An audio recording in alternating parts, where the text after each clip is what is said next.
আসসালামু আলাইকুম, আমি ফাহিম আহমেদ। বেসিক HTML এর পর্বে আপনাদের সবাইকে স্বাগত জানাচ্ছি। আজকের টিউটোরিয়ালে মূলত আমরা টেবিলের একটা এক্সারসাইজ করব, যেটি খুবই গুরুত্বপূর্ণ, কারণ আপনারা যখন নিজেরা করতে যাবেন তখন এই প্রবলেমগুলি হবে। তো আমরা এই টেবিলের এই বিষয়টা নিয়ে মূলত করতে চাই এক্সারসাইজটা, কারণ আমাদের এখানে টাইম সেভের একটা বিষয় আছে।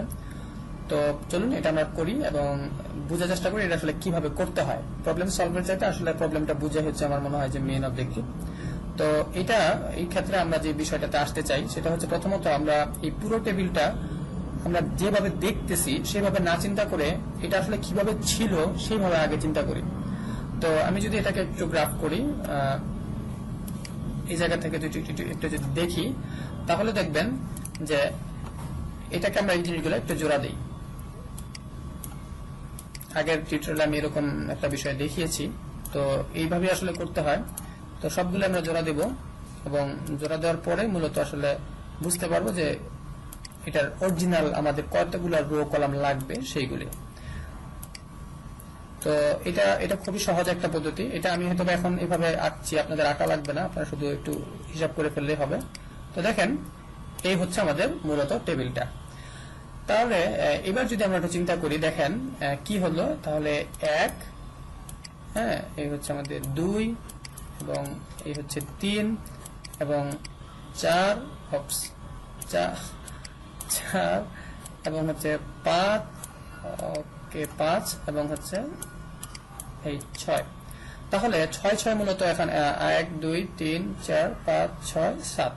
তাহলে একদিকে আছে হচ্ছে 7টা, মানে হচ্ছে রো হচ্ছে 7টা, কলাম হচ্ছে 6টা। এই আমাদের হিসাবটুকু হলেই আপাতত চলবে। তো এটা থাকুক এই অবস্থায় রাখার জন্য আমরা এইভাবে একটা সেভ করে নিই, তাতে আমাদের সুবিধা হবে। আমরা ডেস্কটপে রেখে সেভ দিলাম। এবার যদি আমরা এখানে আসি আমাদের ইয়াতে, তাহলে এই হিসাবটা আমাদের প্রথমে খুবই থাকা জরুরি। তো আমি আপাতত টি ফুটের বিষয়টা লাগবে না এবং টি হেডটাকে আমি বাদ দিচ্ছি, আমরা একটাতেই করবো আগে।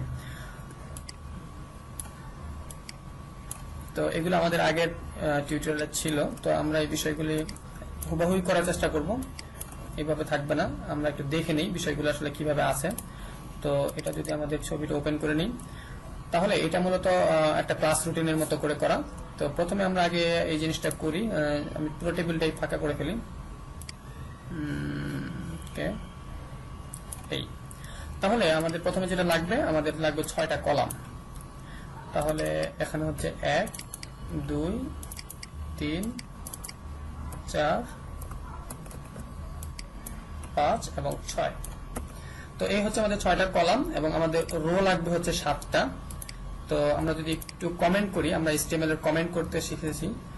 তো এখানে হচ্ছে এরকম আপনাদের একটা অ্যাঙ্গেল ব্র্যাকেট দেব, তারপরে এক্সক্লামেশন সাইন, তারপরে দুইটা এবং এটা ক্লোজ, এবং এর মাঝখানে এসে আমরা কন্টেন্টটা লিখবো 01।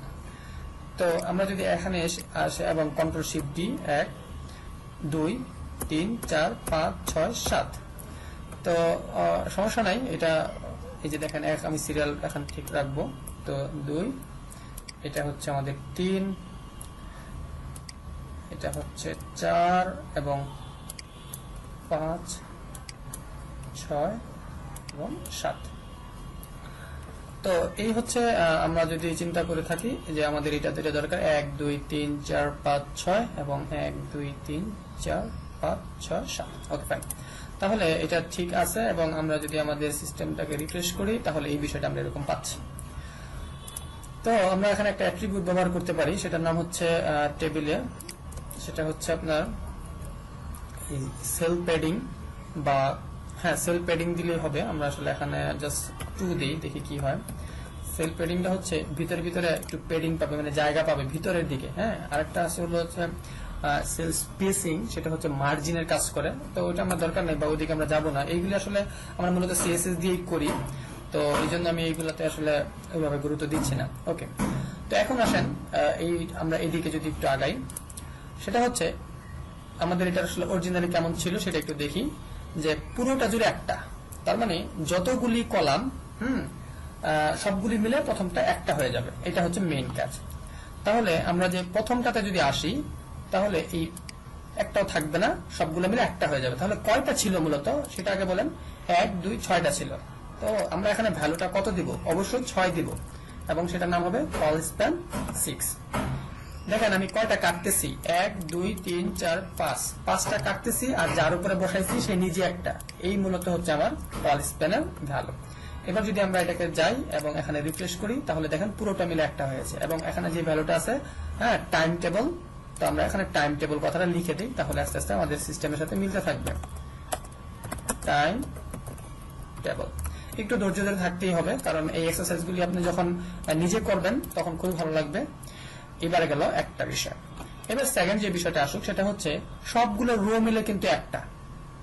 ও, তাহলে তো খুবই ভালো, সবগুলো রো মিলে একটা রো হয়ে যাবে। তার জন্য আমাদেরকে যেটা করতে হবে, প্রত্যেকটা রোতে আমাদেরকে হিট করতে হবে। তো এই জন্য আমরা যেটা করব, হ্যাঁ, সেটা হচ্ছে দেখেন এখানে একটা বিষয়, সে ওটা নিয়ে গেল, ওকে ঠিক আছে।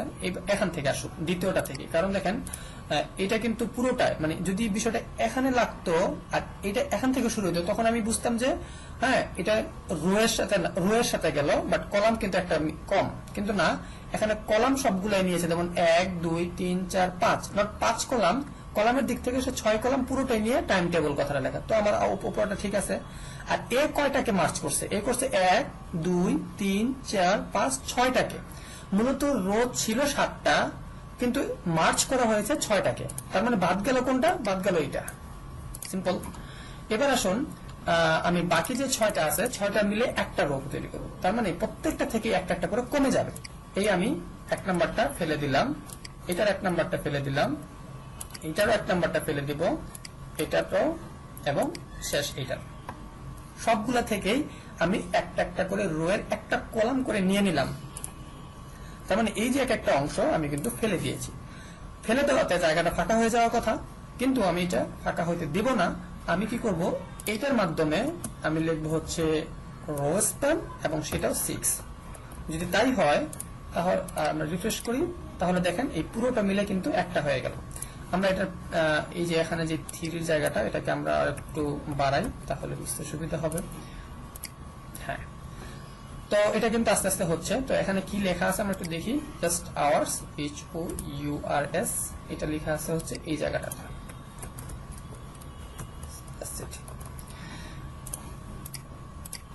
ফাইন। এরপরে আমাদের কি করতে হবে দেখেন, এরপরে এই বিষয়টা ঠিক আছে, এইটা যেটা হয়েছে এটা একটু বোল্ড আছে এবং মাঝখানে আছে, তাহলে এটাকে আমরা TH চিন্তা করতে পারি। এটা কোনটা আসলে? এটা হচ্ছে এইটা। আমরা যদি একটু আগে করে দেখি এইটাই কিনা, আমরা যদি একটু চেঞ্জ করি, এখানে কিছু একটা লিখলাম এবং এখানে দেখব, হ্যাঁ এইটা। তাহলে এটা এবং তার সাথে যে কলামগুলি আছে সেইগুলি হবে হচ্ছে হেডলাইনগুলো। তখন আমরা এগুলাকে TD এর জায়গায় আমরা TH করে দিলেই ওই স্টাইলটা অটোমেটিক্যালি পেয়ে যাব। আর এখানে আমাদের কি লিখতে হবে সেটা যদি আমরা একটু দেখে নেই, হ্যাঁ এখানে Monday, Tuesday, Wednesday, Thursday, Friday যে বিষয়গুলি সেগুলি আছে, সো আমরা এগুলো লিখি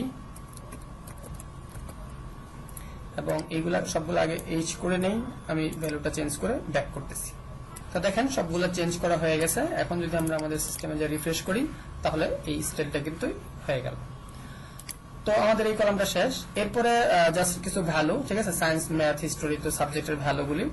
এরপরে আমরা একটা এবং দুইটা কলাম বাদ দিয়ে তৃতীয় যে রোটা আছে সেটাতে আমরা কিছু কাজ করব, অর্থাৎ লাঞ্চ ব্রেকের যে বিষয়টা। তাহলে সেটা হচ্ছে এটা বাদ যাবে, এটা বাদ যাবে, এই যে এই অংশটা নিয়ে কিন্তু আমাদের পরবর্তী কাজ।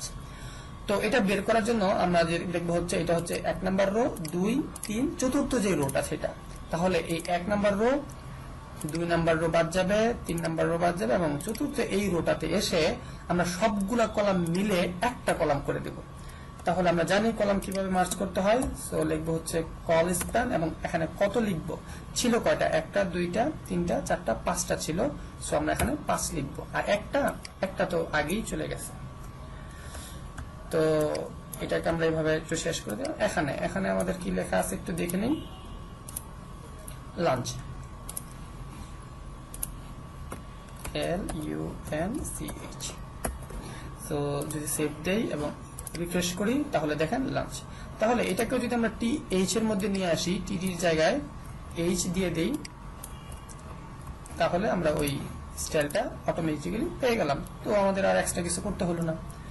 এবার আমাদের অলমোস্ট হয়ে গেল। জাস্ট এই জায়গাটায় লাস্টে এসে একটা প্রজেক্টের বিষয় আছে, অর্থাৎ ফ্রাইডেতে, হ্যাঁ এখানে একটা প্রজেক্টের বিষয় আছে। তো এটা কোথায় আছে একটু দেখেন, আমরা যদি আমাদের একটু এখানে দেখি, সেটা হচ্ছে এই যে দুইটা 6, এই দুইটা 6 মিলে মার্জ হয়ে আমাকে একটা প্রজেক্ট বলবে। তো এটার জন্য আমরা চলে যাবো হচ্ছে লাস্ট দুইটা রোতে। আমাদের রিলেশনটা এখন রো থেকে row, not column to column. এখানে ছিল কলাম টু কলাম, এখানে হবে রো টু রো। তো এই 6 এবং 6 মিস করবো আমরা, তাহলে এইটা এবং এইটা। তাহলে প্রথম আগে আমরা পরেরটা ফেলে দিব, পরেরটা ফেলে দিয়ে আগেরটাতে এসে আমরা মূলত অ্যাট্রিবিউট বসাবো, এবং সেটা বসাবো হচ্ছে রো স্প্যান এবং মাত্র 2, কারণ হচ্ছে এখানে অনলি দুইটাই কিন্তু মার্জ হবে, এবং এখানে লিখে দিব হচ্ছে প্রজেক্ট। এবার যদি আমরা সেভ করি এবং রিফ্রেশ করি, তাহলে দেখেন এটা এখানে চলে আসছে। তো অলমোস্ট ডান, এটাই মূলত আমরা এখানে করেছি। এটা আমি মনে করি যে সিম্পলই ছিল, আরো অনেক কমপ্লেক্স হয়। তো অত কমপ্লেক্সে লাগে না সাধারণত, প্রফেশনালিও সাধারণত টেবুলার ডাটা বা টেবুলার যে লেআউট সিস্টেম সেটা এখন আর নেই। তো যখন আপনার লাগবে বা কখনো যদি লাগে আপনি করতে পারবেন, সেটা জাস্ট শুধু রো এবং রো স্প্যান কল স্প্যান এটা দিয়েই করতে হবে। তো একটু প্র্যাকটিস করেন, হ্যাঁ, আশা করি আপনারা পারবেন। এরকম আরো দুই একটা এক্সাম্পল নেন। কোথাও যদি কোনো অসুবিধা হয় করতে, আমাকে অবশ্যই কমেন্টে জানাবেন, এবং আপনারা এক্সারসাইজগুলি করার পরেও যদি আমাকে দেখাতে চান বা এগুলো নিয়ে পরবর্তীতে কোনো ভিডিও চান, তাহলে আপনারা আপনাদের কোডগুলি আমাকে কমেন্টে দিয়ে আমাকে বলো, আমি সেইগুলি দেখে কোথাও যদি ইমপ্রুভের দরকার হয় আমি আপনাদেরকে বলবো। তো সবাই ভালো থাকবেন, এবং এই ধরনের ছোট ছোট বিষয়গুলি এক্সারসাইজ করার মাধ্যমে আসলে শিখবেন। তো আমার সাথেই থাকুন, এবং এই পরবর্তী টিউটোরিয়ালগুলি আমাদের মূলত HTML ফর্মের উপরে, সেগুলি খুব গুরুত্বপূর্ণ। তো আজকের মতো এই পর্যন্তই, সবাই ভালো থাকবেন, আল্লাহ হাফেজ।